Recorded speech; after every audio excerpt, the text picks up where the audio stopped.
This is a Christmas little jingle. That's kind of for my sister. Not really. It's for you.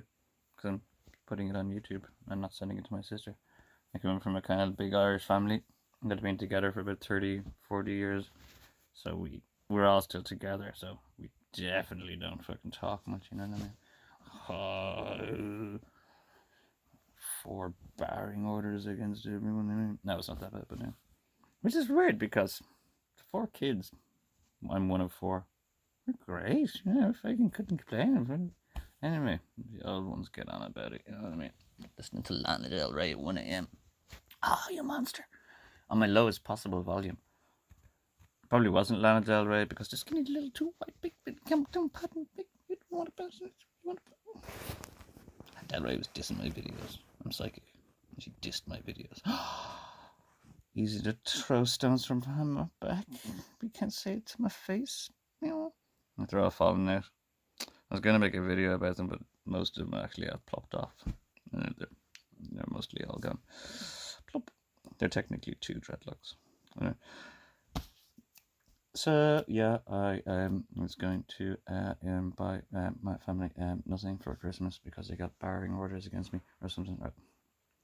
It's a really stupid thing. Why do you bring a bar? I could bring my dad tried to kill me. I could bring a barring order against you. I don't. It'll just cause the family more stress and division. Trying to bring a barring order against me now.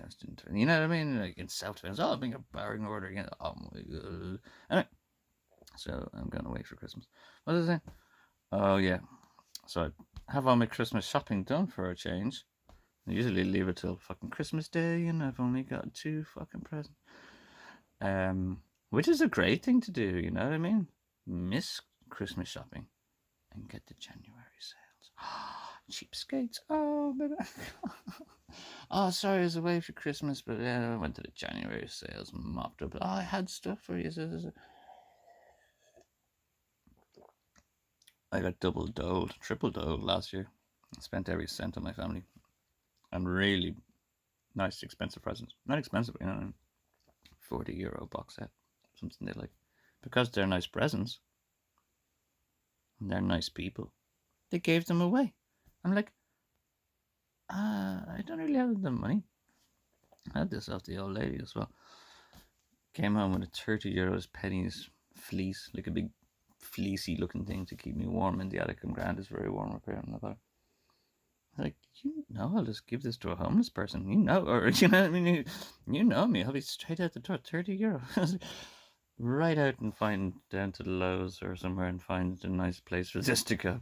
Anyway, but that's the same thing, isn't it? Taking somebody's present and giving it to somebody else. And I look great, but I told him the truth. Like, I got this off family, and I don't need it, man. You stay toasty up there with no electricity in your whatever it is. Anyway, what was it? Oh, you got a Christmas story about Love Actually. Do you know this movie? Love Actually. Ron Atkins features a little nice cameo, I must say. Yes, peppermint. It's beautiful. Love Ron Atkins. Mr. Bean. Mr. Bean at Christmas time. Do you remember Mr. Bean's meal at Christmas time, and he couldn't even get the frickin' salted pretzels together, and he had twigs. Love Ron Atkins. Ron Atkins used to look after me, and the situation became such because he's a lord of some sort. Yes, that's what I say. He's a lord of some Lord Atkins used to look after me, but he got distracted with some fairy cakes, and you notice Anakin Skywalker was like burning in the background. Ah, you killed me! You're all fucking. Oh shit! My life is like one of those Ron Atkins. You know, you try to make things better, and everything starts getting worse. And I was like, this is my new DTA. You know, my new DTA. Don't touch anything. Just don't even try to make things better, because you're probably just gonna fucking make things more exaggerated or complicated or even worse. So don't do anything, especially ever call the police on that premise and on that grounds. If you call the police, you're just going to exaggerate and elaborate the entire problem you already have. They'll start looking into you. Who are you calling me? And you got more problems. Never, ever talk to the police. There's not been a situation in the entire world that I can recover that has made situations better by talking to a fucking Gada Shia Khan. ESB man saved my life. The guards were standing right there. I was nearly about to get stabbed when I was a kid by a bunch of British travellers. And the ESB man had to save my life. Big ESB man, big electrician. And then he said to the guard, and he called the guards over after they were there the entire time. They might have been planning. They were watching probably the lads, but they weren't going to get mixed up with these lads. And he called him and said, could you take care of those lot there? And he went on his way. And what did the pigs come over to do? Gave out to my friend for cycling on the path. And it was like, to make it look like he was talking to us. And I still have a girly story. I get carried away, so you have no idea the severity of the amount of pain that's in one side of my brain. I think it's a nice irony of the fucking cherry on top of the torment. Oh yes, celibate, self-sacrificial genius, brain child, coveted mind by the entire rose world, gets a brain tumor. Oh, awesome! This makes this a fucking wonderful ending to this, right? I am optimistic about it. I'm happy about it. At least I only have 1 or 2 years hanging out and fucking get things. Might get some free marijuana or something. I got a story here. Love Actually. It's a movie, a British movie. Sorry, I'm talking to YouTube, so you might not know. It's probably it is an American British movie. It's a British movie. Everybody knows Love Actually. Okay. Octung. There's a librarian-looking lady in Love Actually. On a foot rub, honey. I see so many mature women walking around. You've no idea how much I'd love to just give you foot rubs. And they're so lonely. I was like, what's he doing? I tried saying dating apps. Like, I feel like such a fucktard and going on a dating app and posting this. Anyway, there's this librarian looking lady in Love Actually, and she has all her Christmas dreams come true. And she has this beautiful, some Portuguese looking, like model fucking chiseled body. And he's mad up, he's into it. And she's so fucking, she has a little fucking giddy dance around the corner and everything. And she bails on the occasion to go and help her brother, as she always does. And she had to, self-sacrificial on the event. So I was shopping today and getting only my little nephew presents because of the barring order. So I wasn't going to buy any bloody presents. And then I started looking around. It's like thoughtful little trinkets that I start seeing little movies and stand-up comedy that my brothers are like. So I'm not really fighting with my brothers. There's no reason to be absolutely fucking, holistically gypsy and angry about everybody. So I got them all some little DVDs, bits and bobs and DVDs. I got the folks, the fucking. I'm not allowed to talk about Jesus Christ or Joseph or the Bible, despite his big Christian family, to the little nephew. I was like, no, stop. I got some fucking Technicolor raincoat because I'm Joseph, and it was Jesus Christ Superstar. Which are about, just woeful, I haven't seen the productions or been there for the live show, but the music was just absolutely woeful. What was I saying? I want to make a Jesus movie. Don't steal my ideas, it's Christmas time. I'm gonna call it Cairo. The Cairo. Yeah. It'd be fucking awesome. Anyway, if you steal my idea, I'll just call it something else. Because I'm smarter than you. I'm not really sorry, I don't too soon. What was I saying? The girl joke. So, this lady, I got the comb over better than Donald Rockefeller going on. This lady, there's no mirrors in my house, so I don't know what I look like until I go on YouTube and like, oh, well, it looks like a Pokemon, grass type Pokemon things popping off its freaking head. This self-sacrificial lady who had everything she wanted on a silver platter and was most deserving and rewarding of the events. At the end of the movie, you'll see everybody is going through an airport terminal. And everybody that featured in... Oh, shit, that was the point. I was buying all my family bits and bobs. I could do stand up. Oh wait, I just remember. So I got them all. I got my like little brother. Was it Saturday Night Live with some like bros, and Dylan Moore from my little brother, other little brother, and got those just with them. I got X-Men first original series, part 2 of the original series from my nephew, because superheroes are real, and although these superheroes in this cartoon are not real, like real, all of those people are based on actual people in a way. People, special type of people. People like fucking me. People you can't touch because you might be vampires. People who can't stare at you because you might be destroyed, like Cyclops. People that are like immortal to the point that you can put a metallic skeleton inside them. People that are extremely intuitive and psychic and sometimes have super power human strength. They're all real. I just get my. They always telling the kids superheroes aren't real. I was like, dare you? We want some realism in the kids' lives. Like, oh, I can give you realism. X-Men.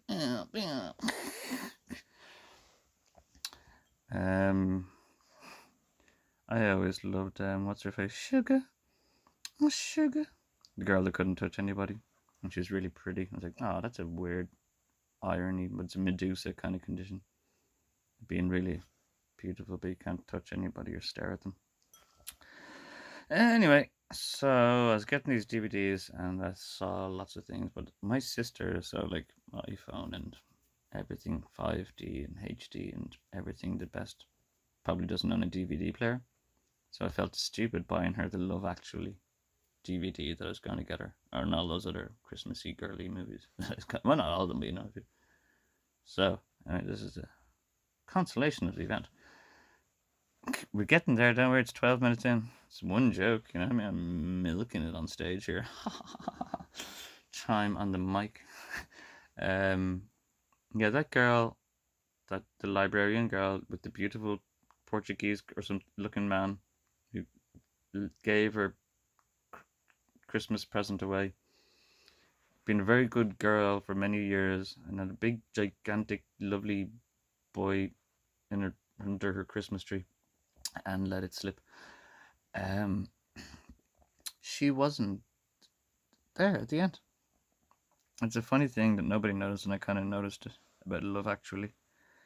The self-sacrificial librarian girl who took care of her brother for Christmas Day was not at the airport terminal at the end. Bob Dylan, I'm not there. It's a weird thing.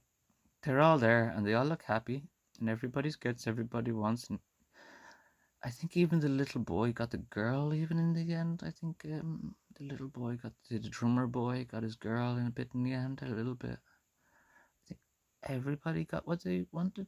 Everybody got what they deserved. But you'll notice, I'm putting a fucking Sinead O'Connor for some reason. I've no emotion. That she wasn't there. She wasn't at the end of in the airport terminal. Of all everybody who was in the movie goes through the airport terminal, except the one girl, who the librarian girl is, that sacrificed a Christmas. I'm strangely crying for some reason. Just thinking about Ron Atkins, I suppose. I want Ron Atkins. I actually want any surviving cast from the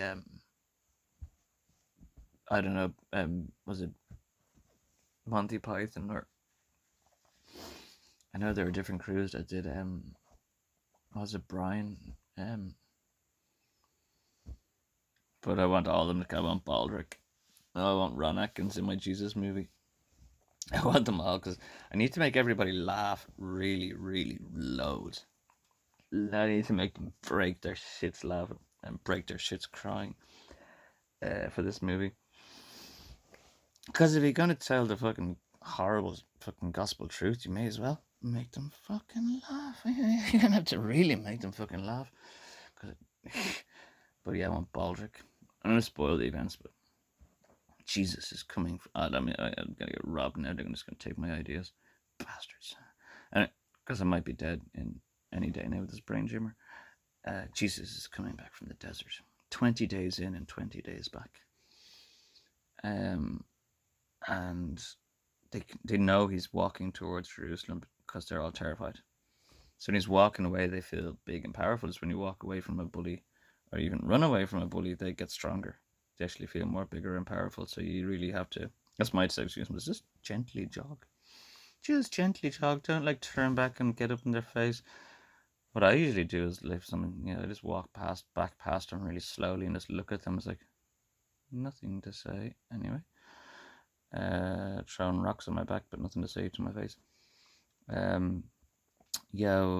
want Baldric, right? So Jesus is coming back from it's Christmas time. May as well get away with Christmas cracker story. Jesus is coming because I might never make the big, massive movie that I want to make. Anyway, here's and Skater OG. I want the Skater OG to feature as Jesus, the off-grid skater. Sorry. Because he looks the spitting image of Jesus. And not to compare any image of our Lord, but he actually is the spitting freaking image. And he's just, anyway, I was thinking maybe Jesus is immortal and he's just like hanging around California skateboarding. So anyway, Jesus is coming back from the desert starving, approaching 40 days and 40 nights. And the people in Jerusalem know he's walking towards them. Because, they feel big and powerful when he's running away, but they're kind of worried and concerned when he's walking towards them. And all these sages of Jerusalem and all these like stoners and off their heads on things, ayahuasca, he's coming with an army 10,000 immortals, and he's going to flood through. And then you just get Baldric. No, actually, sir, I have him here, and he's got his binoculars, and he's alone on a donkey. Yeah.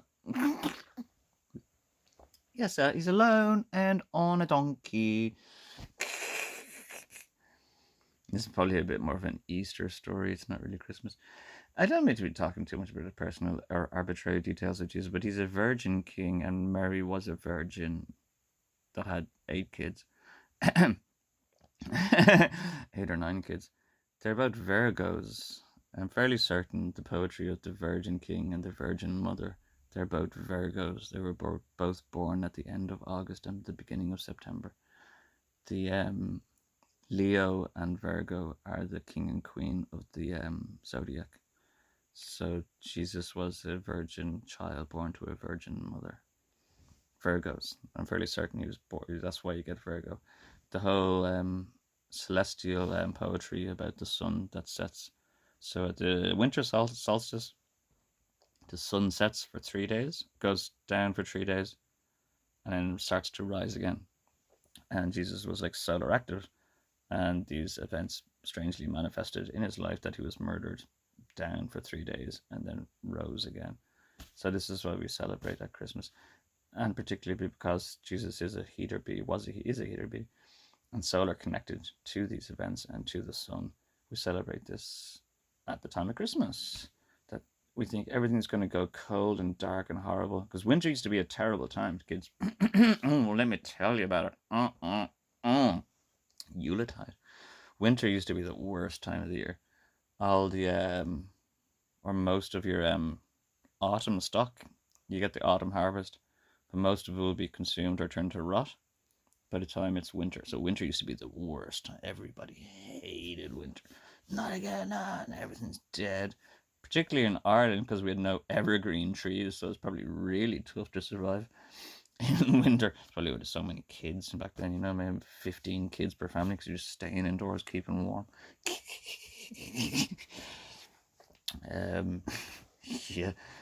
So that's just why we celebrate Jesus, because he's solar active and he is solar being. He's within the sun, and the sun does exactly what the poetry of Jesus does. My battery's going to die. It goes down for 3 days and rises again. It goes down for 1.5 days, actually, technically 1.5 days. It goes down and rises back again 1.5 days, which is interesting because it said he went 20 days into the desert and 20 days out. So there was this coming and going kind of thing. Yeah, the Vatican won't have me. I throw palm on the floor. You know when I was hanging out in Cordoba, because I heard intuitions that said I had to go to Cordoba, and I went to Cordoba and was like, now what? Like, yeah, and they're like, go home. It's like, oh, that's great. Oh, thanks, great. I've never left Ireland before in my life. Cordoba via Seville. Oh, yeah, and go home. But when I was out there, anyway, I saw some cool stuff. I was in Cordoba. It's amazing, beautiful, amazingly beautiful antique little place. I must say, it's rather beautiful. Um, very, very beautiful. And at the time, there was Rosy Cross festivals, and I'm not like an old Aleister Crowley nut, and I couldn't even believe that I was so brain dead at the time that I didn't even notice. There's big, gigantic, rosy crucifixes everywhere. Big crucifixes covered in roses, and it didn't even click or make a sound in my head that I was like, oh my god, at the same time. But yeah, I went by these plants. They might have been palm trees. I don't think they were palm trees. This is kind of astute and scientific, and I know the fucking branches are vibrating when I walk next to them. And the closer I got to these plants, the more they started to vibrate under my violence of proximity. I was like, what the fuck? That's so weird. I went close to them, ooh, started vibrating. I was like, I'm fairly certain it was something like palm that they threw on the ground when Jesus was coming back around to the jaws of doom. They threw palm on the floor to prove that he was Lord, because they're like priests. And, what do you say now, priest? And it's like, we can't sense you. And they threw palm on the floor, and because he was solar active, it all magnetically moved out of the way. Like, what the fuck? He is Lord. He didn't die. He got up and walked around, hung out in a donkey, and he was Lord. He was Lord. Every knee need not bow, though every tongue must confess that Jesus Christ is most verily de facto lordship. Made man, like, get over it. Like, it's easy to call him, give honor to a dead man, isn't it? But they couldn't get it. They just couldn't digest it at the time. It's even easy to give honor to it. He's dead. He was great. Yeah, he was a king. Yeah, he was king. But at the time, they're all envious. I need to take a peek. That was my Christmas card from my sister, in a way, I suppose. No, actually. Yeah.